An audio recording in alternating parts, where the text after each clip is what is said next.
ఘటనకు పాల్పడ్డ ఆ వ్యక్తిని మరి మనిషి అనాలా మృగమనాలా తెలియట్లేదు, కానీ అలాంటి వ్యక్తులకి ఎలాంటి శిక్షలు వేయాలి, ప్రజలందరికీ దీనిపైన అవగాహన ఎందుకు కలగట్లేదు? ఒక చిన్నారి 6 సంవత్సరాల చిన్నారి పైన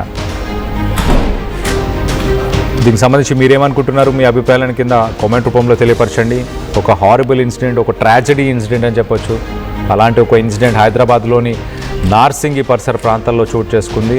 ఎక్కువ శాతం ఇక్కడ సాఫ్ట్వేర్ కంపెనీస్, అలాగే కన్స్ట్రక్షన్ రిలేటెడ్ వర్కర్స్ ఇతర రాష్ట్రాలు యూపీ, బీహార్, ఉత్తరప్రదేశ్, బీహార్ అలాంటి రాష్ట్రాలు, జార్ఖండ్, ఉత్తరప్రదేశ్, బీహార్ లాంటి రాష్ట్రాల నుంచి ఇక్కడికి వలస కూలీలుగా ఎక్కువ మంది వస్తున్నారు. అలాంటి వలస కూలీలుగా ఉన్న వాళ్ళు వాళ్ళ పిల్లల బాధ్యత, వాళ్ళ పిల్లల సేఫ్టీ గురించి కొంత ఆలోచించాల్సిన అవసరం అయితే ఖచ్చితంగా ఉంది. పిల్లల్ని ఆరు బయట వదిలేసాం, ఇంటి ముందే ఉన్నారు అని ధైర్యంగా ఉండలేని సిట్యువేషన్.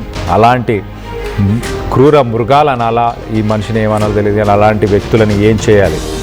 దీనికి సంబంధించి మీరేమనుకుంటున్నారు? మీ అభిప్రాయాలను కింద కామెంట్ రూపంలో తెలియపరచండి. అలాగే ఆ కారులో చూడండి, ఆ పోలీసులు అరెస్ట్ చేసిన తర్వాత ఆ నిందితుడు ఆ 6 ఏళ్ల చిన్నారి ఎక్కడైతే విగతజీవిగా పడి ఉందో ఆ చోటుకి తీసుకెళ్ళి తనను కూడా చూపించడం జరిగింది. మొత్తానికైతే ఒక అఘాయిత్యానికి పాల్పడిన తర్వాత తన గొంతు నులిమి ఆ 6 ఏళ్ల పాపని కూడా చంపేసినట్టు తెలుస్తుంది. దానికి సంబంధించిన విజువల్స్ని మనం చూస్తున్నాం.